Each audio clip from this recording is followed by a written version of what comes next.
आज इस वीडियो में मैं आपको बताऊंगा हाउ टू बिकम रिच। ये प्लान बहुत सिंपल होने वाला है लेकिन आसान नहीं। दोनों में फर्क है। सिंपल यानी समझने में आसान होगा लेकिन एग्जीक्यूट करना इजी नहीं होगा। फेयर वार्निंग, कोई शॉर्टकट्स कोई हैक्स एक्सपेक्ट मत करना, लेकिन एक ऐसा इफेक्टिव प्लान मैं आपको दूंगा दैट्स प्रूवन कि ये वर्क करता है। कोई गिमिक्स आपको मिलने वाले नहीं है। This is Pranjal Kamra with Finology the financial freedom company. अब देखो, हाउ टू बिकम रिच हो या कोई भी और टॉपिक हो, मेरा रिसर्च का तरीका होता है कि मैं डेटा देखूं और फिर डेटा से मैं कॉमन पैटर्न्स निकालूं। कितने लोग दुनिया में बहुत सक्सेसफुल हुए हैं, और यहां पे हालांकि ये सक्सेस की पूरी पूरी डेफिनेशन नहीं है, लेकिन यहां पे हम सक्सेस इक्वल टू रिच या वेल्दी होना मान रहे हैं इस वीडियो के लिए। हालांकि ये पूरी सही डेफिनेशन नहीं है। तो अगर मैं डेटा देखूं कि पिछले 100 सालों में इंडस्ट्रियलाइजेशन शुरू होने के बाद से ज्यादातर लोग जो बहुत अमीर बने हैं वो कौन कौन है, ये डेटा हुआ, और फिर मैं पैटर्न निकालूंगा कि क्या उनमें वो कॉमन ट्रेड्स थे, क्या वो कॉमन जरिए थे जिससे वो वहां तक पहुंचे। अब इसमें एनालाइज करते समय मैंने एक सेक्शन को इग्नोर किया, वो सेक्शन जिन्हें जेनरेशनल वेल्थ मिली, यानी मेरे पिताजी मेरे दादाजी ऑलरेडी बहुत अमीर थे और उनसे मुझे पैसे मिले। उन लोगों के पैटर्न्स को मैंने हटा दिया, क्योंकि आई एम श्योर अगर आप उनमें से एक हो तो आपको तो इस वीडियो की जरूरत है ही नहीं। तो इसलिए वो कैटेगरी हट गई, यानी हमने उन लोगों पे फोकस किया जो सेल्फ मेड तरीके से वेल्दी बने हैं। क्या दो तीन चीजें मुझे कॉमन दिखी, इससे शुरुआत करते हैं। पहली चीज, be really great at one thing. वो चाहे कुछ भी हो। आप स्पोर्ट्स में अगर बहुत अच्छे हो जाते हो, कोई आर्ट में, म्यूजिक में, एक्टिंग में आप बहुत अच्छे हो, आप बहुत अच्छे लॉयर हो, डॉक्टर हो, सीए हो, बहुत अच्छे एंटरप्रेन्योर हो, be really great at one thing. Teacher, scientist, engineer, कुछ भी चलेगा। डिसिप्लिन क्या है, आपका फील्ड ऑफ वर्क क्या है, वो इंपॉर्टेंट नहीं है। उस फील्ड ऑफ वर्क में आप अपने पियर्स से कितने बेहतर हो, वो ज्यादा इंपॉर्टेंट है। तो आप कोई भी फील्ड चूज कर सकते हो, लेकिन उसमें आपको अमंगस्ट द टॉप रहना है। अब अगला सवाल इसी से आता है। ये तो कहना बहुत आसान है कि बी रियली ग्रेट। हम रियली ग्रेट होंगे कैसे उस चीज में? बहुत सिंपल है उसका answer. Find something that you really really love. आपको कुछ ऐसा मिल जाए जिस पे आपको काम करना, जिसके बारे में रिसर्च करना, पढ़ना, आपको वो काम लगे ही ना, उसमें आपको मजा आने लगे। तो सोचो, अगर आप दिन रात कुछ ऐसा कर रहे हो जो करने में आपको मजा आता है, और आपसे कंपीट कुछ लोग ऐसे हैं जो कहने को तो उतने ही आपके जितने इंटेलिजेंट हैं, लेकिन उन्हें ये काम करने में बोझ लगता है, उन्हें वो चीज काम लगती है, तो वो हमेशा बहाना ढूंढेंगे कि कैसे मैं ये काम करने से बच जाऊं, कैसे मैं 2 घंटे कम काम करूं, और आपको तो ये करने में मजा आ रहा है। जैसे अगर आपको घूमने में मजा आता है, आपका जॉब या आपका बिजनेस अगर घूमने के अराउंड हो, ट्रैवल के अराउंड हो, तो मुझे बोलने में मजा आता है, मेरा बिजनेस इसके अराउंड है, मुझे कंपनीज के बारे में, फाइनेंस के बारे में पढ़ने में मजा आता है। तो इन दो को कंबाइन करके मैंने मेरा बिजनेस बना लिया और मुझे मजा आ रहा है। और आप इन अमीर लोगों की लिस्ट निकाल लो, ये दो चीजें आपको बहुत मेजॉरिटी लोगों में कॉमन मिलेंगी। अब यहां से एक डाउट आता है, और ये थोड़ा सा मिसकंसेप्शन है, कि जैसे ही अमीर बनने की बात की जाए तो लोगों के दिमाग में आता है कि या तो खिलाड़ी एक्टर बनना पड़ेगा या खुद का बिजनेस शुरू करना पड़ेगा। नौकरी से, जॉब से तो ये हो नहीं सकता। ये सही नहीं है। मीडिया ना इसे इनफ हाईलाइट नहीं करता, लेकिन जॉब करके भी बहुत सक्सेसफुल हुआ जा सकता है। मैं आपको सिर्फ दो एग्जाम्पल देता हूं और आप समझ जाएंगे। हम सब स्टीव जॉब्स को जानते हैं। He was a great visionary and a great entrepreneur.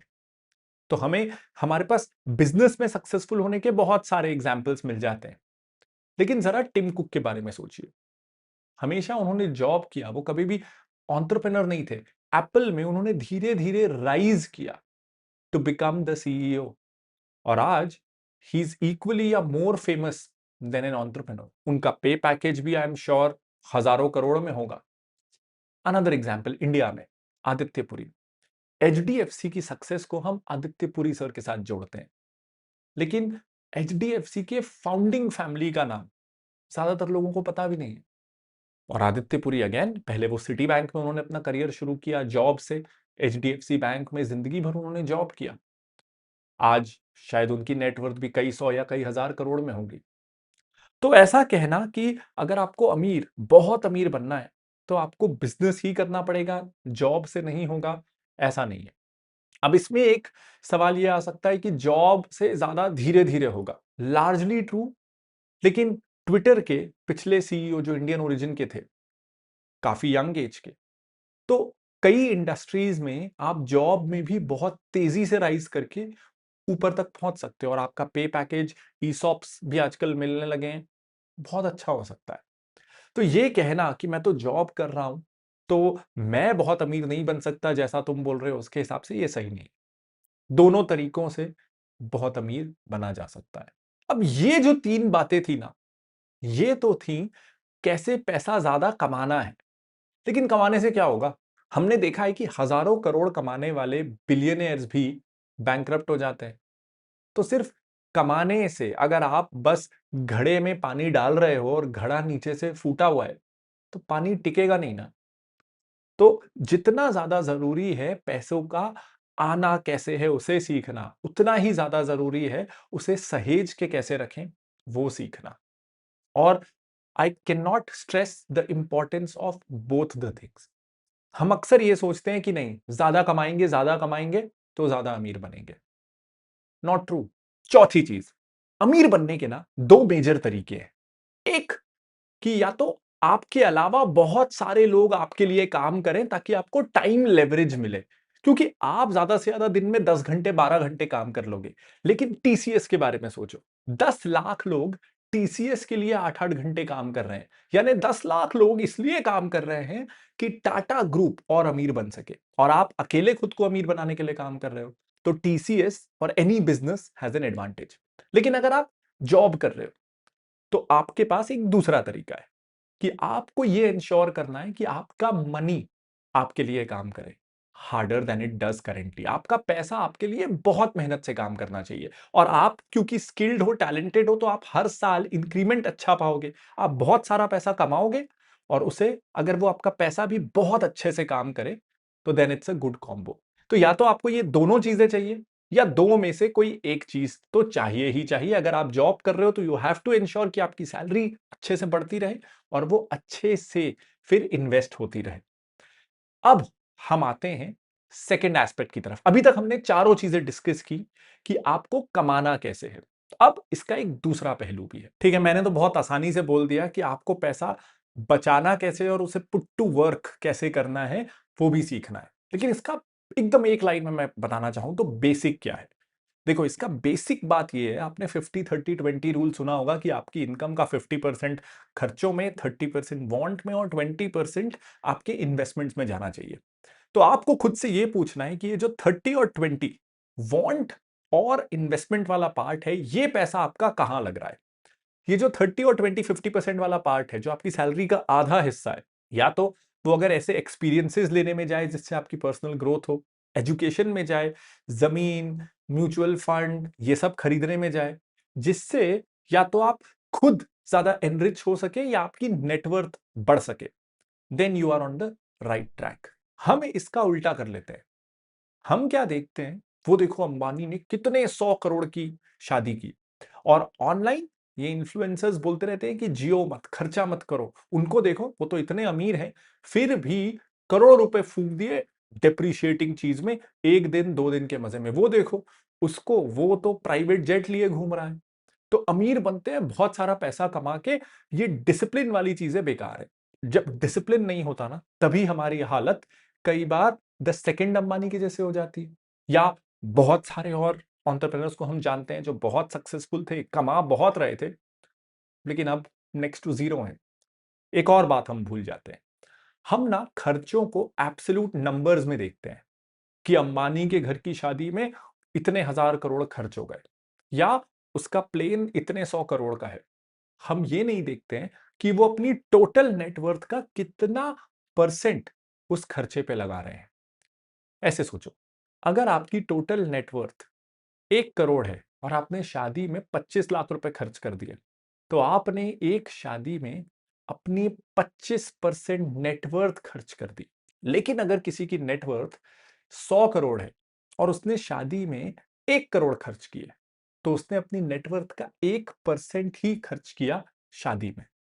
अब ये कहने को 25 लाख से काफी ज्यादा है, लेकिन उसकी नेटवर्थ का 1% ही है। तो आपको अपने खर्चे ना एब्सोल्यूट नंबर्स में नहीं देखने, अपनी परसेंटेज ऑफ नेटवर्थ में देखने। आप ये कह सकते हो कि अंबानी का घर बहुत महंगा है, उन्होंने शादी में बहुत खर्च किया, लेकिन उनकी टोटल नेटवर्थ देखो और फिर आप देखोगे कि उन्होंने हमेशा सारे खर्चे फाइनेंशियल प्रूडेंस के साथ ही किए। सारे ये जो खर्चे मीडिया में आते हैं और नंबर्स बहुत बड़े लगते हैं, ये उनकी नेटवर्थ का बहुत छोटा फ्रैक्शन होता है। ये चीज कंटेक्चुअलाइज करना, डेटा को सही तरीके से इंटरप्रेट करना हम भूल जाते हैं। हमेशा जब आप कोई खर्चा कर रहे हो तो उस खर्चे का ये देखो कि वो आपकी नेटवर्थ का कितना परसेंट है, और आपको अंदर से जवाब मिल जाएगा कि वो खर्चा करना वर्थ इट है या नहीं। और अंत में ध्यान रखना, कमाना बचाना दोनों जरूरी है। आप कमाओगे बिजनेस से ही, बिल्कुल जरूरी नहीं है। अपनी फील्ड ऑफ इंटरेस्ट, जो करने में आपको बहुत मजा आता है, वो करते रहना, उसको बहुत अच्छे से करना बहुत जरूरी है। इतनी सी ही बात है। बात बहुत छोटी सी, बहुत सिंपल सी है। कोई शॉर्टकट, कोई हैक्स नहीं है, लेकिन इसे एग्जीक्यूट करना सीखने में जिंदगी कम पड़ जाती है। तो I hope you will make notes of these pointers. 4-5 छोटे छोटे बुलेट पॉइंट्स हैं, अगर आप उसे बुक मार्क कर सको और खुद को रोज याद दिलाते रहो, धीरे धीरे ये हैबिट्स, ये डिसिप्लिन शायद आपके दिमाग में ड्रिल कर जाएगा। अगर ये वीडियो आपको सेंसिबल, रीजनेबल लगा हो तो इस चैनल को सब्सक्राइब कर दीजिएगा और वीडियो को लाइक कर दीजिएगा। इससे मुझे और लोगों तक पहुंचने में मदद मिलती है। अगर ये वीडियो आपको पसंद नहीं आया तो फील फ्री टू डिसलाइक और मुझे कमेंट में रीजन बता दीजिएगा। इससे मुझे हेल्प मिलती है मेरी ऑडियंस को समझ के कंटेंट को बेटर करने में। This is Pranjal Kamra signing off. Bye bye.